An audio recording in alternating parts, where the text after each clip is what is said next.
समाजाच्या लोकांनी घरात बसायचं नाही। जिथं जिथं कुठं आंदोलन आहे तिथं वेळ काढून आलं पाहिजे। हा कुठल्या एकट्या माणसाचा विषय नाही, तमाम 1.5-2 कोटी महाराष्ट्रातल्या धनगरांच्या पोरांचा भविष्याचा विषय आहे। आता रात्र वैऱ्याची आहे।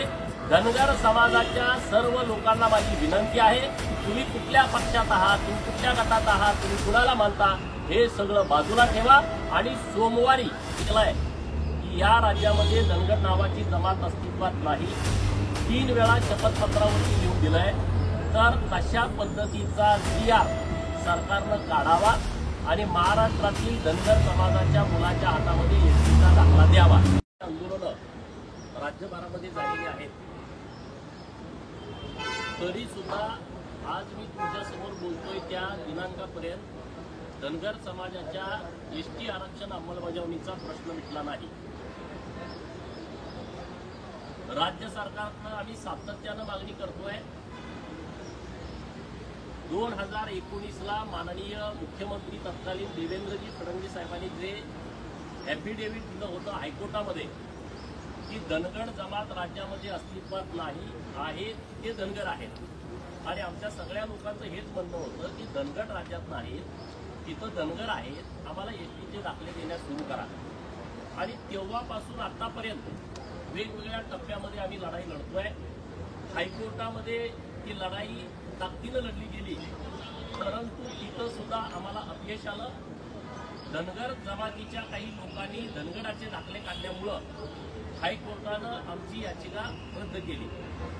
आता राज्यभरातून मागणी अशी होते, राज्य सरकारनं जर मान्यच केलाय की या राज्यामध्ये धनगर नावाची जमात अस्तित्वात नाही, 3 वेळा शपथपत्रावरती लिहून दिलंय, तर तशा पद्धतीचा जीआर सरकारनं काढावा आणि महाराष्ट्रातील धनगर समाजाच्या मुलाच्या हातामध्ये एसटीचा दाखला द्यावा।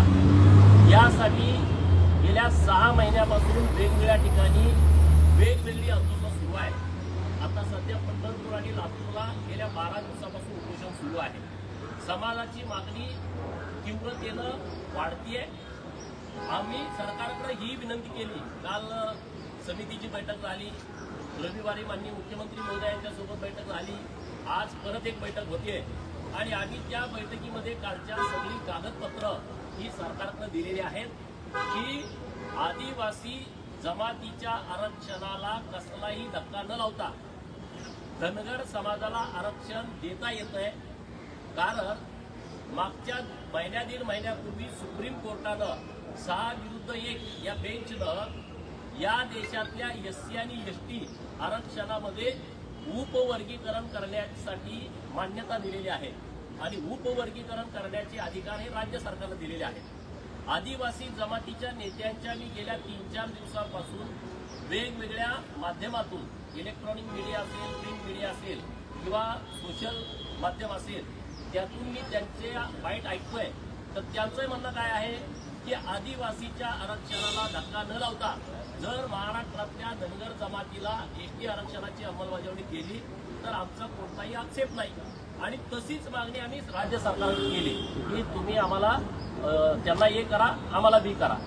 असं म्हटल्यानंतर सुद्धा काही आमदार आदिवासी जमातीचे, काही नेते मंडळी सातत्यानं या विषयाच्या विरोधामध्ये बोलतायत, रस्त्यावरती उतरतायत, आंदोलन करतायत। सोमवारी त्यांनी वेगवेगळ्या ठिकाणी रेल रोको, रस्ता रोको, मुंबईला येणारं पाणी सुद्धा आम्ही अडवणार, अशा पद्धतीनं भूमिका घेतलेली आहे। आणि म्हणून मी आज महाराष्ट्रातल्या तमाम धनगर समाजाच्या कार्यकर्त्यांना, नेते मंडळींना विनंती करतोय की आता आपल्याला कसल्याही परिस्थितीमध्ये आपली ताकद दाखवण्याची वेळ आलेली आहे। आदिवासी जमातीच्या आरक्षणाला धक्का न लावता आम्ही आरक्षण मागतोय, तरी सुद्धा राजकीय हेतूनं प्रेरित होऊन जर धनगर समाजाच्या आरक्षणाचा जीआर काढू नये यासाठी सरकारवरती कोणी दबाव आणत असेल आणि तर आपण शांत बसता कामा नये। अभी नाही तो कभी नाही। आता रात्र वैऱ्याची आहे।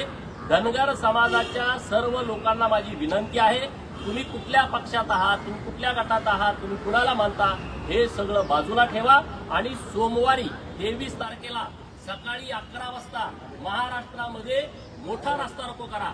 सरकारला पण कळायला पाहिजे की धनगर समाज कशा पद्धतीने एकवटलाय आणि ज्या पद्धतीनं आदिवासी जमातीचे नेते मंडळी हे कारण नसताना या सगळ्या विषयामध्ये राजकारण आणतायत, त्यांनाही आपली ताकद कळेल आणि म्हणून गट तट पक्ष पार्ट्या सोडून तीव्र स्वरूपाचं आंदोलन सोमवारी आपल्याला करायचं आहे.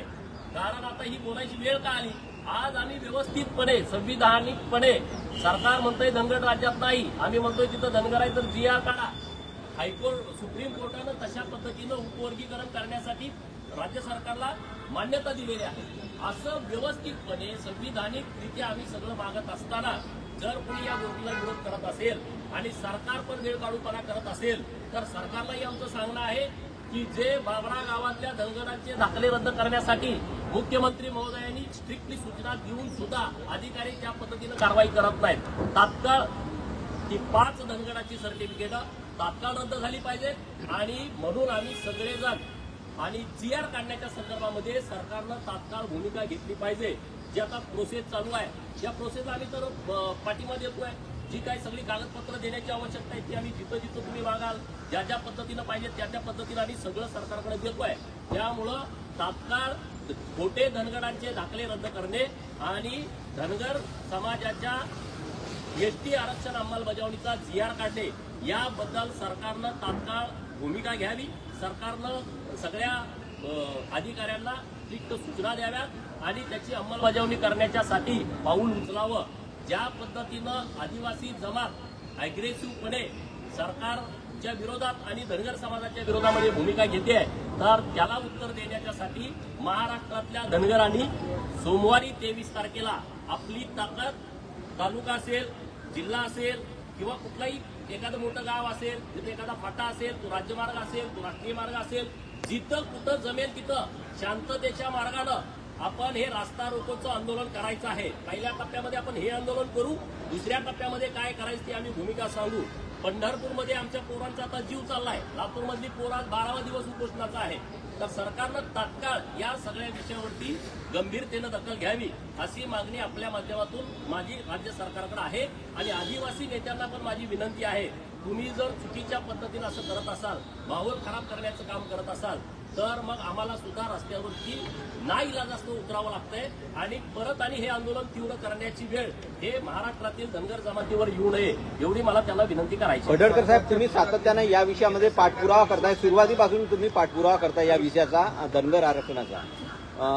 फडणवीसांनी पण शब्द दिलेला होता तुम्हाला. एकंदरीत तुमची अनेक बैठका झाल्या, हा मुद्दा आरक्षणाचा निकाली लागेल असं तुम्हाला वाटतंय का? तुम्हाला येत येईल असं वाटतंय का? बघा, पहिल्यांदा विषय काय होता, आम्ही पूर्वी आमची लोक म्हणाले रचड झाले, परंतु हा काही 1-2 दिवसात विषय इथपर्यंत आलेला नाही.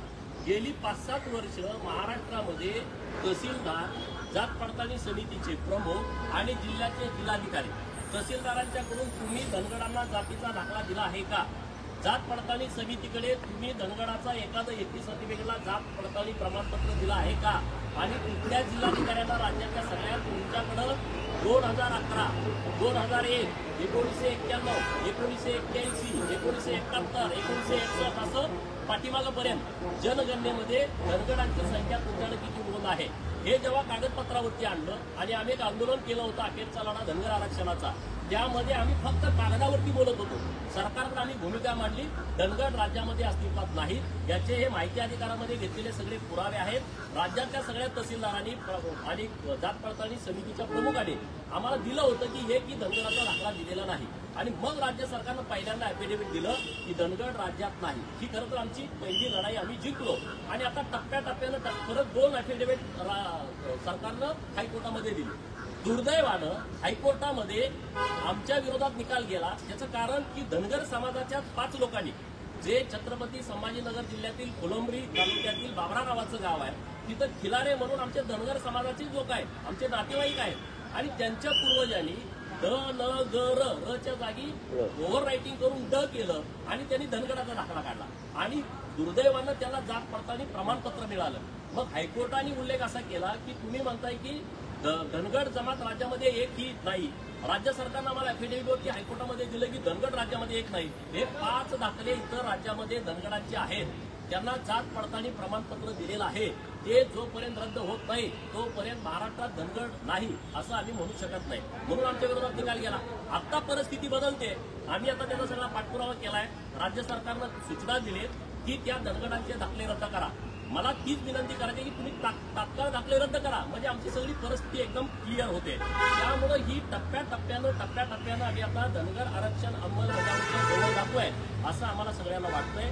आणि त्यामुळं महाराष्ट्रातल्या धनगरांना मला विनंती करायची आहे, आता धोका काढण्याची ही वेळ नाही आहे. आता आपण ताकदीनं शांततेत रस्त्यावरती उतरण्याची वेळ आहे. सरकार GR काढण्याच्या बाबतीमध्ये सकारात्मक भूमिका घेत आहे आणि मग त्याला डिस्टर्ब होण्यासारखं जरी कोणी आंदोलन करत असताना ते विनाकारण करत असेल तर आपण सुद्धा ताकदीनं सरकारला आपली ताकद दाखवून देण्याची आवश्यकता आहे. बरं साहेब, यामध्ये भुजबळ आणि आंबेडकर यांनी अद्यापही धनगर समाजाबद्दलची आपली भूमिका स्पष्ट केली नाही, तर मग ती होत करू आज मी या आरक्षणाला नाही, असा विषय नाही आहे. प्रत्येकाची भूमिका तर क्लिअर होत राहील. तुम्ही त्या सगळ्या नेते मंडळींना या बाबतीमध्ये विचारा. परंतु आता आमची लढाई कशी आहे की एकदम आम्ही या आरक्षणाच्या अंमलबजावणीच्या एकदम जवळ आलो आणि आम्हाला आता दिसतं की बाबा काहीतरी होण्यासारखी परिस्थिती निर्माण झालेली आहे. आणि आदिवासी जमातीचा आणि धनगर जमातीचा वाद लागण्याचं काही एक कारण नाही.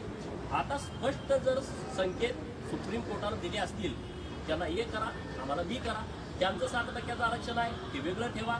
आमचं NTC मध्ये 3.5% आरक्षण आहे तेवढंच आम्हाला ST मध्ये द्या. विषय संपला. ए आणि बी केल्यानंतर तुमचं आता आमच्यात आहे ना भटक्यायुक्तामध्ये A B C आहे ना, ब गड आहे ना, आमचं पुढे वाद होतोय. आमचं कुणालाही इफेक्ट होत नाही. NTCचा NTB ला त्रास होत नाही, NTB चा NTD ला त्रास होत नाही, भटक्यायुक्तांना त्रास होत नाही. आहे ना प्रक्रिया सुरू. आणि त्यामुळे आदिवासी समाजाच्या नेतृत्वाने सुद्धा या सगळ्या बाबतीमध्ये गांभीर्यानं विचार करण्याची वेळ आहे. उगाच महाराष्ट्राचं वातावरण त्यांनी प्रदूषित करू नये अशी माझी त्यांना सगळ्यांना विनंती आहे. आदिवासी नेत्यांची जी भूमिका आहे त्या भूमिकेबाबत तुम्हाला काही संशय वाटतो का? त्यांना कोणीतरी भडकवत असं तुम्हाला वाटतं? तर हे बघा, वेगवेगळ्या पक्षांचे त्यांचे 25 आमदार आहेत आणि ते म्हणतात आम्ही या विषयावरती राजीनामा देऊ. राजीनामा देण्याचं कारण काय?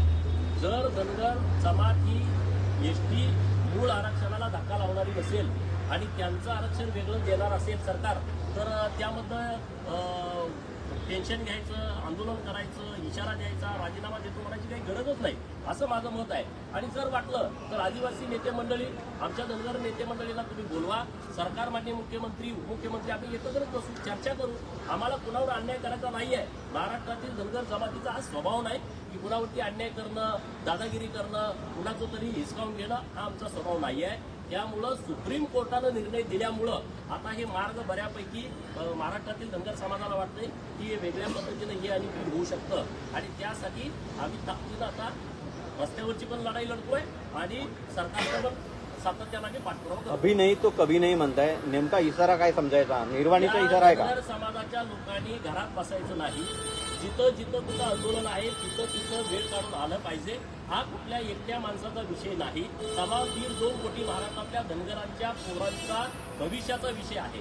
त्यांच्या शिक्षणाचा, त्यांच्या नोकरीचा, त्यांच्या राजकीय प्रतिनिधित्वाचा हा फार मोठा विषय आहे.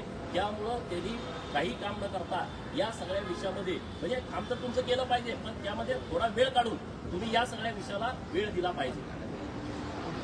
जलकोट जलकोट जय मल्हार, जलकोट जलकोट जय मल्हार.